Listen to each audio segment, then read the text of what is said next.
please state your name for the record? My name's Aiko Green. That's satisfactory. Yeah? Could you please describe your awakening? I came into being. It was in a forest in the summer. There was a man who knew me, or not me, but who my body was, I guess would be the best way of saying it. Franklin, he knew Franklin. He brought me back hoping that I could tell him something about the other side. It's ridiculous.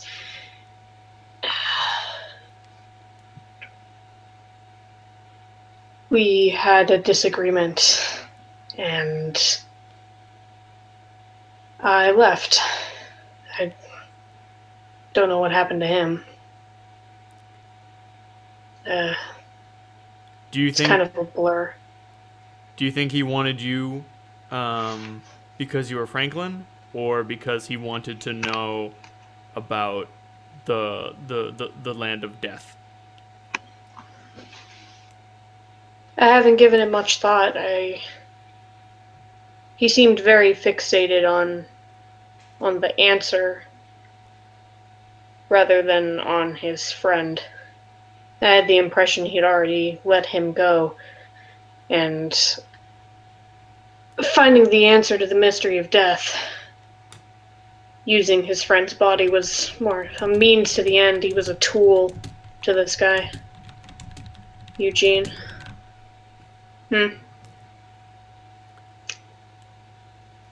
Have you ever met another supernatural being? Aside from the three other Prometheans I've come into contact with recently, no. But I think that, given my existence and their existence, there's got to be so much more out there.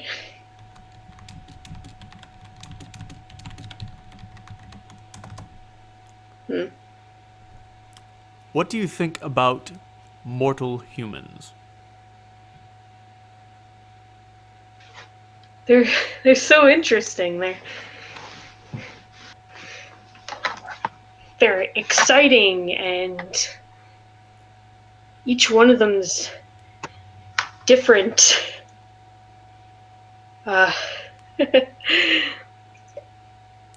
Is it weird to say that, like, I that's my goal? I mean, of course it's a Promethean's goal to be like them, but I want to experience everything. I want to see all the things that they have to offer and what I have to offer, if anything, to the whole human system.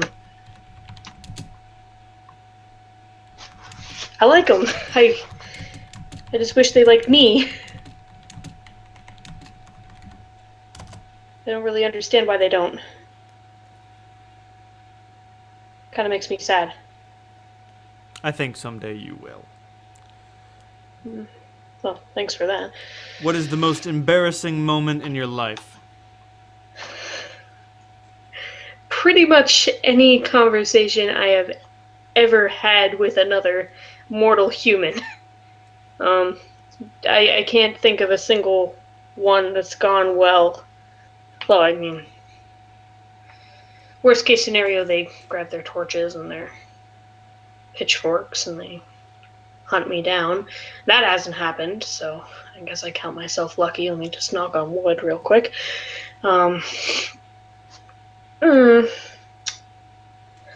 easiest way to get across the country is using public transportation, but unfortunately that puts me in a enclosed space with a whole bunch of normal people, which usually doesn't go too well.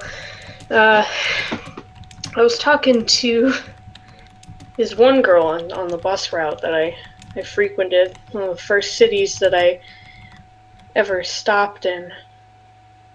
Some place in Vermont, I think. think it was Burlington. I don't know. Uh, I recognized her, college student. Really pretty hair, glasses, bright blue eyes. Rode the same bus every day. I think she was a nursing student because she always got off at the hospital and then rode the entire route. So it was usually just me and her by the end. And so I got used to her schedule and I got used to my schedule and I started to make conversation and she thought I was some kind of stalker weirdo because I asked her who she was visiting. I did not take that bus again. I got on a different bus. Interesting.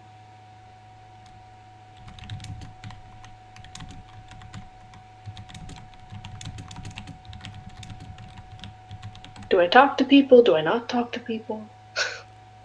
Is it worth the effort? That's always the question. Yeah. What would you say is the best thing that's happened in your life up until this point? Ooh. There's been a lot of little things. This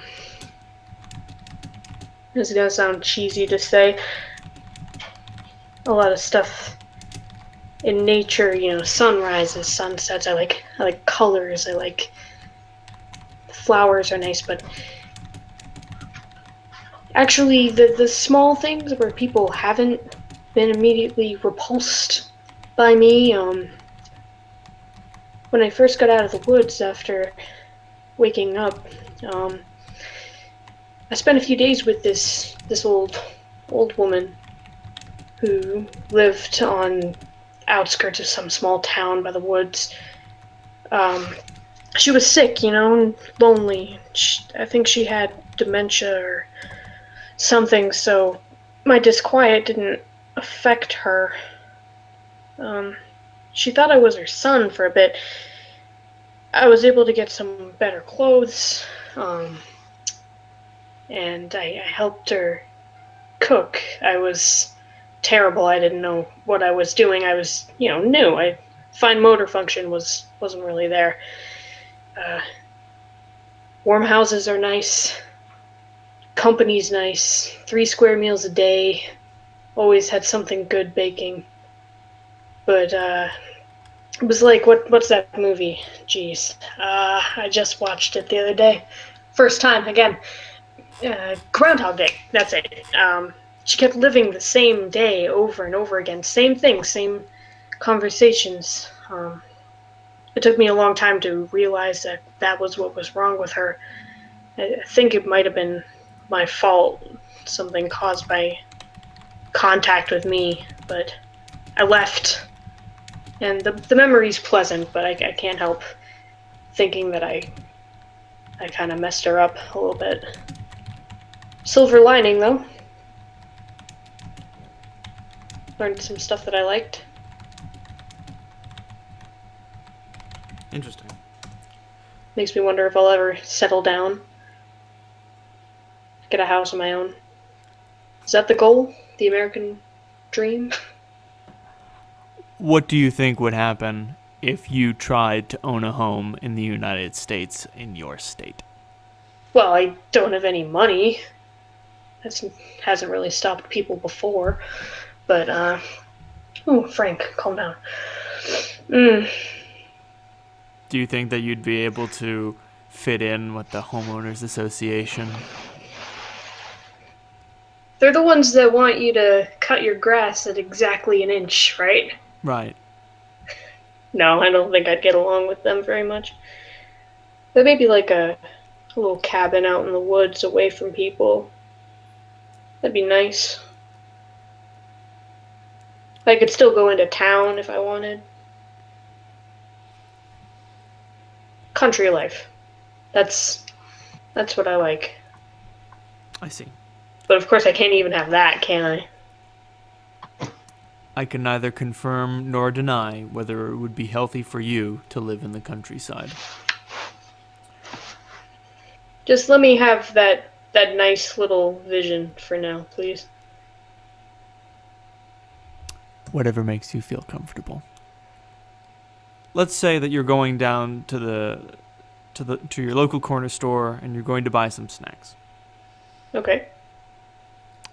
You open up the front door, and there's no one inside.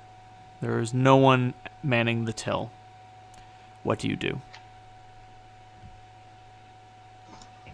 Do they have one of those little bells on the counter? They do. I don't know, would I ring that?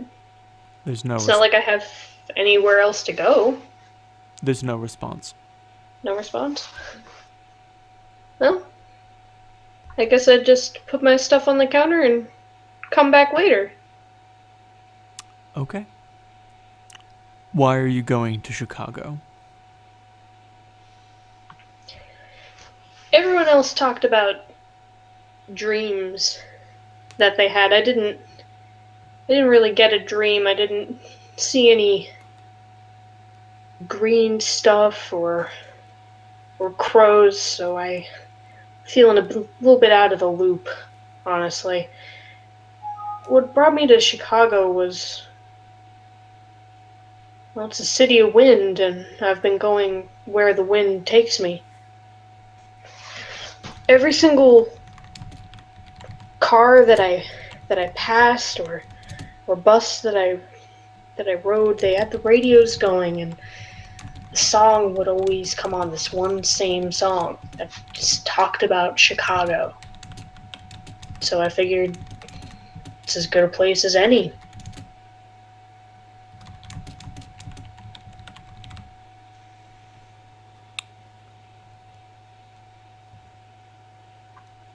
Do you believe in fate?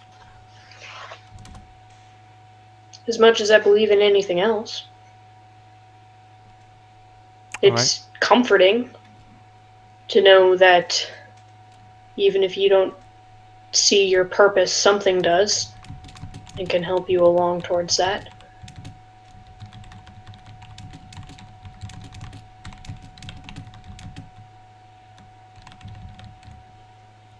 I think that'll be all. Thank you very much for your time. I go. Of course.